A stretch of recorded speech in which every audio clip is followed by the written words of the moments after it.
I don't think most people understand what freedom really means.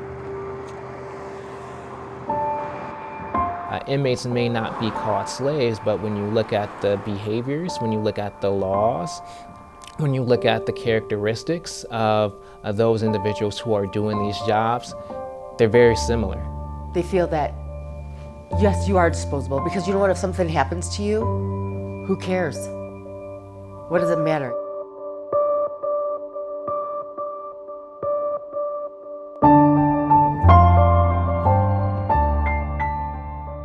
I had so much anxiety coming out that gate. I thought I wasn't going to be able to breathe. Crystal Allen's son was just a boy when she was sentenced to prison in Arizona for nonviolent crimes. At the height of the pandemic, she was moved to a prison work camp set up at Hickman's Family Farms. Their eggs end up in the supply chains of everyone from Albertsons to Target. The pitch from Hickman's was, we'll take care of you. We're going to help you get your life back together. Once released, we offer housing. We're all going and working at this farm because we're being promised all of these things, and we're being told, rehabilitate, do something different, go to work. Allen says the reality was far different. She says the prison workers were crammed together and some got hurt. What we're finding is that we're losing body parts. We can't breathe anymore. Our hands aren't functioning the same way because they're going numb. We're getting carpal tunnel. Our feet are getting messed up. The result of this for me is I'm permanently disfigured. From farms to factories, highways to forest fires, incarcerated workers offer a steady stream of labor for hard-to-fill jobs, sometimes with little to no training and little to no pay. A 2-year Associated Press investigation found prisoners nationwide have been seriously injured and sometimes killed on the job. Blas Sanchez lost his leg in a farming accident in Arizona. Braxton Moon was hit and killed by a tractor trailer while working on a road crew in Alabama. And Shauna Lynn Jones died when a boulder fell on her while fighting a brush fire in California. The AP found that workers often do not have basic workplace rights and have little recourse when things go wrong.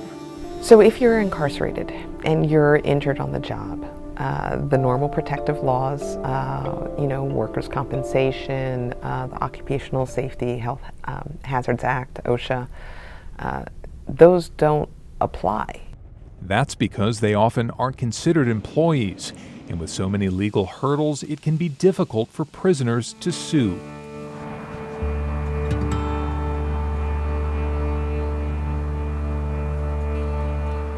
I felt something like kind of unjar and come at my head. And it was sharp and it was heavy. Candy Fueling was working at a Colorado sawmill as part of a work release program when a saw jammed. I could feel this gush, it was warm. I could feel the warmth, and I was it was coming down into my mouth. And we had no first aid, so they stuck Maxi Stay-Free pads to my head. The Colorado Department of Corrections declined to comment to the AP. Fueling's lawsuit was dismissed. Years later, she's still struggling with medical issues. What have I done to warrant any of this? Today, to this day. How can this be even right?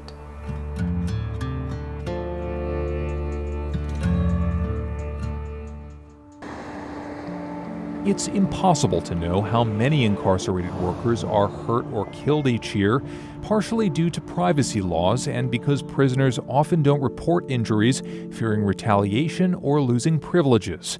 But the AP found that from 2018 to 2022, around 250 Arizona prisoners logged injuries that occurred at the egg farm. Most were minor, but some were serious, like crushed hands or cut off fingertips. The Arizona Corrections Department said it is striving to improve staff and workplace safety training. We're a family business, and we take it very seriously that, that people are safe and secure. Hickman's invited the AP on a day-long tour of its facilities. and to talk with current and former incarcerated workers. I'm just learning new things, working with other people, having a routine, being able to say, hey, I got a real job. You need to follow the instructions carefully. We work on a farm with machinery and live animals. We continue to work and double down on the safety training and the guidance that we could give people. Crystal Allen did receive an undisclosed settlement from the company, but following a rising number of lawsuits, Hickman's helped form a nonprofit that lobbied for a bill that would potentially limit settlement payouts for injured workers. You've passed House Bill 2328. It was signed into law in 2022. Since they're doing difficult jobs. Reginald Boulding was one of the Arizona state lawmakers who opposed it. No matter if you consider yourself pro-business or pro-worker, this is just being ethical. And, you know, if you are hurt on a job and it's your employer's doing, there should be some type of action that you're able to take. While the 13th Amendment made it legal to force prisoners to work, it says nothing about how they should be treated. There's a really easy fix for that.